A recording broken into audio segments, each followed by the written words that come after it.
Okay, let's go. We just came back from a cheap cruise with P&O, and when I say cheap, I mean really cheap. But would that stop us having fun? Is there such a thing as being too cheap to be any good? Let's find out. The cruise was on P&O AZURA. We got an offer via email giving us just 5 weeks notice to go or not. And the price? The rather cheap sounding £499, that's approximately $600. So we thought, what the heck, we've got absolutely nothing else to do in grey February, let's go. The last minute offer was for a 7-night cruise, which was starting in Tenerife, going round the Canaries and Madeira. Their price included the return flight out there on Jet2 Air from the UK, the cruise itself, all port charges and gratuities. Our price was for an inside double cabin. So what would we get for a cruise of that price? Could we expect it to be even vaguely good for £499? Let's see. As for the outside decks, it's pretty spacious with plenty of options, and for once on a cruise, very nearly enough deck chairs. There are 4 pools on the Azura. None of them are huge, truth be told, but then again, there were never really that many people swimming in them. There's 2 pools on deck 15, which lead off from the main buffet, the Venezia, and there are 2 bars feeding them. There was very often a movie playing on the big screen. And there are another 2 pools on deck 16. For me though, I really liked the pool right on the aft deck. It had a fantastic view and loads of recliner space. It was good for those who wanted things a little quieter because generally there was no live music or band there.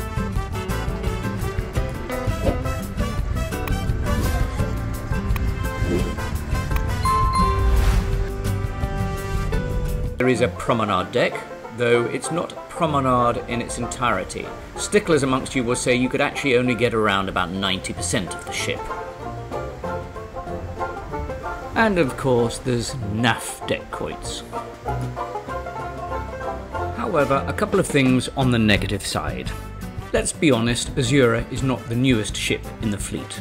It came into service in 2010. It's what you'd probably call mid-size, certainly much smaller than the huge ships that are launching right now. It's probably aimed squarely at the family sector, from kids right up to seniors. And being an older ship, it doesn't have the latest slides, in fact none at all, no big attractions, no simulators, zip lines, the sort of things you would get from the latest ships from lines such as Royal Caribbean and MSC. All that being said, we rate the deck areas good. Inside now, and the central atrium. Certainly not huge, but it's quite nicely decorated. On the day I filmed this, there were dance classes going on. In fact, you couldn't escape dance classes. They were prancing up and down on pretty much most days, teaching you a range of ballroom and Latin routines. And this was the captain's evening on the first night of the cruise.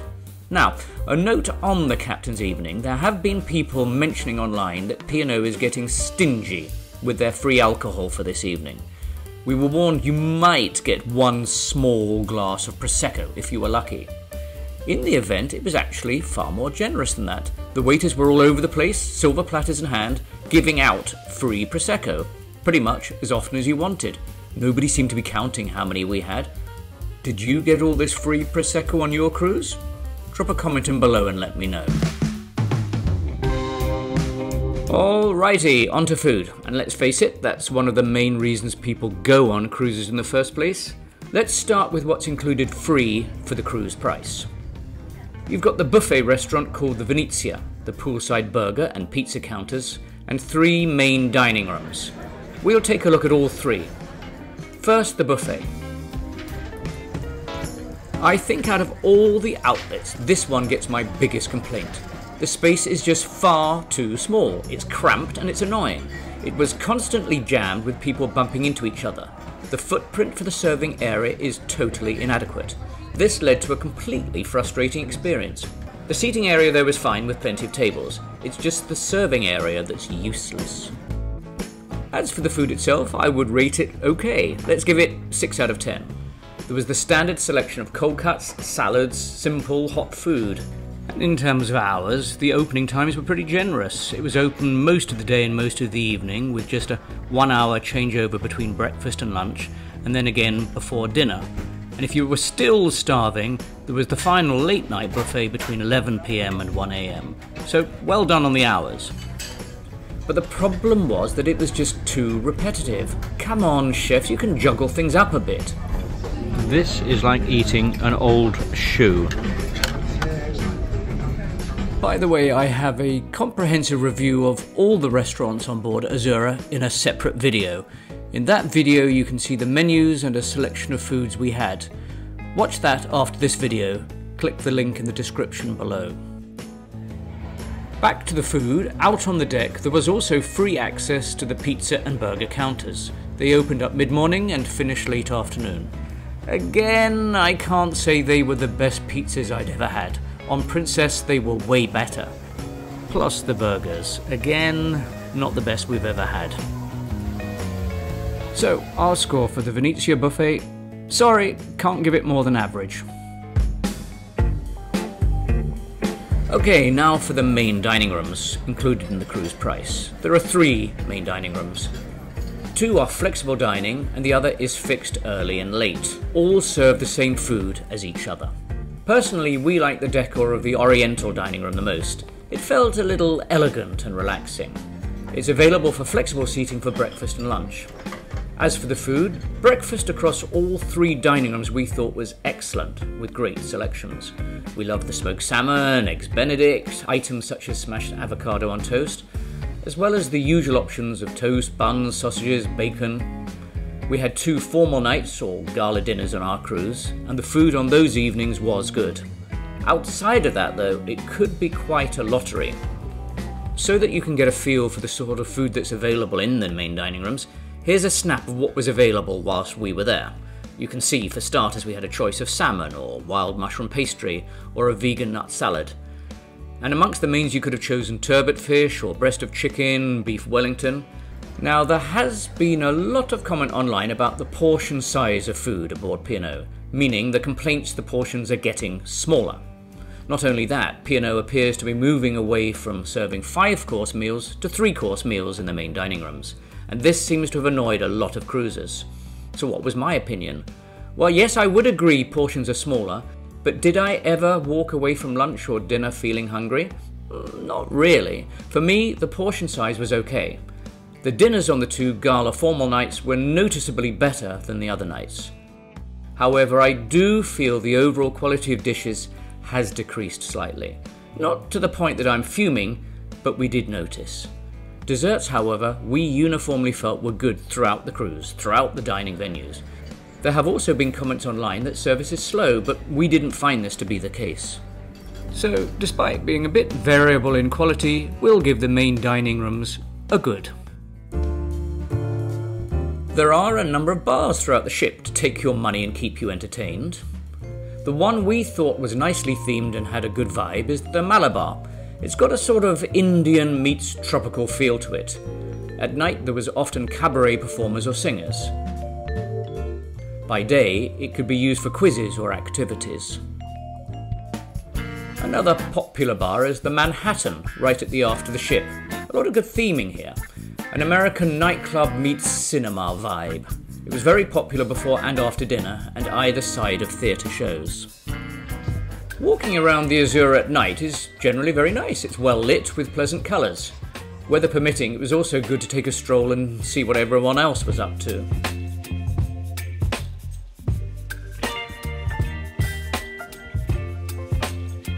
The stroll we would take was up to the Planet Bar, which was right at the top of the ship.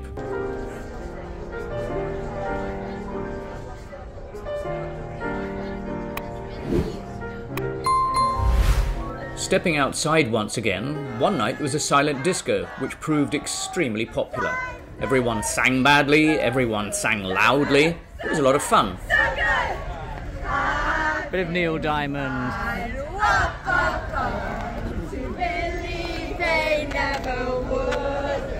My Delilah. For those who like a flutter, there is a small casino on deck 6, and when I say small, it really is one of the smallest areas on the ship. Perhaps the Brits just don't gamble. The room was busy most days, but not for the gambling, but because it's in the same room as Brodie's, a very popular pub. If you want somewhere quieter than Brodie's, there is the alternative venue called the Glass House. And keeping on the theme of alternate dining venues, Sindhu was extremely popular and often booked out. We had a fantastic meal here whilst on board. We have a separate video for Sindhu, links in the description. We also dined at the very upscale Epicurean, with a menu that's supposedly curated by Marco Pierre White, and that meal came with a price tag of £30 per head extra.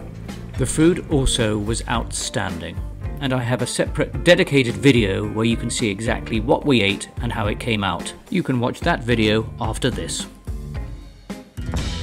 Once you had finished your dinner, most nights you were almost certainly likely to head to the theatre called the Playhouse, which twice a night had a performance, mostly song and dance. We would rate the productions pretty good.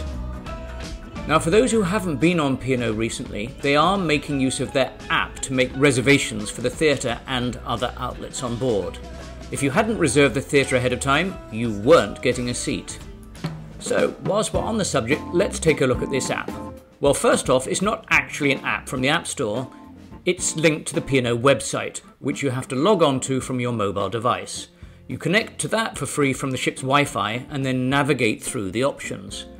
One of the biggest uses is to make dinner reservations for the alternate dining venues, as well as entering what they call the virtual queue for the main dining rooms. As mentioned, the Oriental is fixed, assigned seating, but the Peninsula and Meridian are flexible dining, where you either take potluck and just walk in, or utilise this new P&O app system of joining a virtual queue. You wait, and you will get bleeped and messaged on the app when a table is ready. That was generally within 15 minutes. We found this technique of virtual queuing actually quite useful and effective. It avoided standing for hours in line waiting for a table to become available. The app also has a diary confirming what you've already booked, in which restaurant or at the theatre. Likewise, you could cancel anything from there too. You could also book ship's tours and excursions from the app and spa treatments. And if you were really lost, there was also a deck guide and a ship's layout. So, despite some comments online with people complaining about the app, personally we found it worked pretty well. So we're going to rate the P&O app a solid good.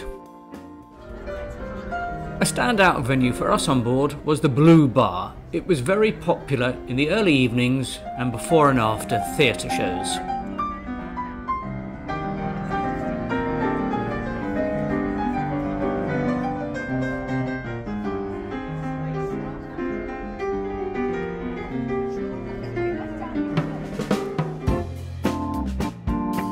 Now, on the subject of drinks, I have a full dedicated video on the P&O drinks package coming up in the next couple of days, covering whether it makes sense to take it or not.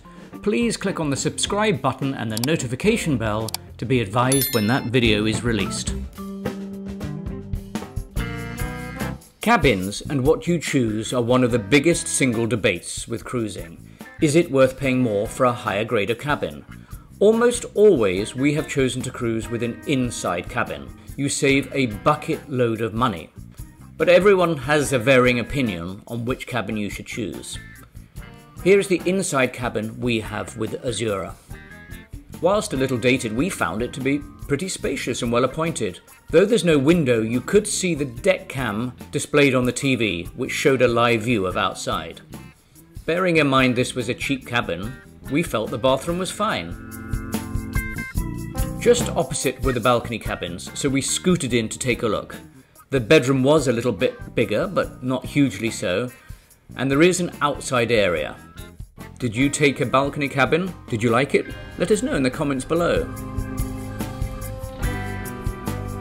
Though being dated and somewhat old-fashioned, we rate the cabins good. One of the features that P&O has been particularly noted for in the past is their afternoon teas. We wanted to know, are they still good?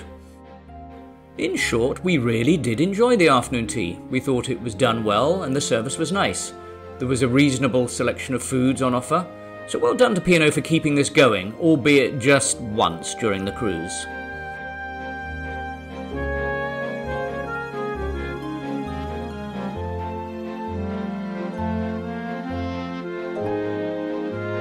We like the traditional afternoon tea, and we rate it excellent. If you like a little less formal coffee, there's also Costa on board for an additional fee.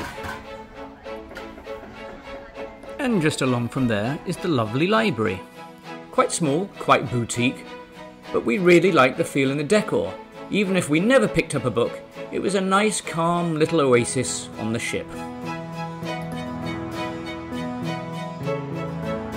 Once you've done that, walk just 5 paces and join in some of these never-ending dance classes.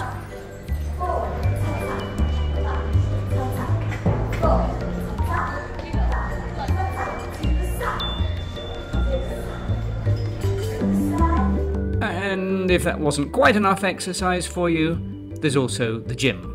But just be aware, I was told a lot of the equipment isn't very new and possibly doesn't work very well. Okay, I hear you say. What about the ports of call for this particular cruise? The cruise started and finished in Tenerife, and as mentioned before, the cruise price included the flight out to the Canaries. In our case, the flight was Jet 2. We were extremely fortunate that the beginning of our cruise coincided with the annual Tenerife Carnival. We had no idea that this was going on until we'd booked, so that really was an unexpected bonus.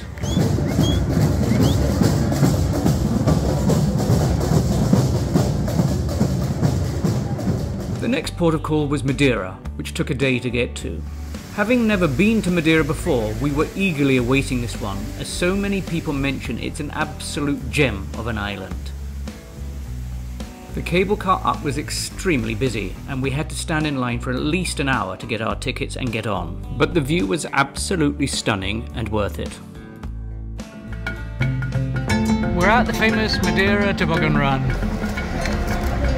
There they go.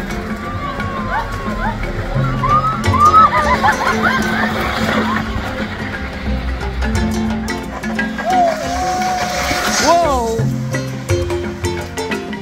We spent the afternoon touring the beautiful streets of Funchal.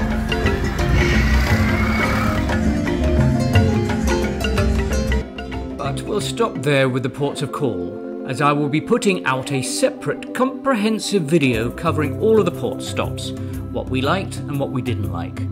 That video should be hitting this channel in a couple of days, depending when you're watching this. So there we are. There's my review of the P&O AZURA. We started off at the beginning of the video asking, could you expect to get anything even half decent for £499? And my final analysis is, you absolutely can. To be honest with you, we were blown away with what you can get for your money. We were thinking it could be cutting on this or it could be cutting on that, but it really wasn't. Yes, you could spend double that amount of money, you could spend triple amount of that amount, and you would get a little bit extra.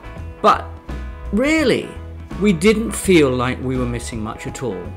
So, my score for this? We would give the P&O AZURA cruise a solid 8 out of 10. So well done, P&O. That was a lot better than we were expecting. Don't forget, I have a couple of other videos that are already available for you to watch on the P&O AZURA cruise now. Those links are in the description. And please subscribe to the channel, because in a couple of days' time we have more on the AZURA that's going to be dropping. We look forward to seeing you in the next video.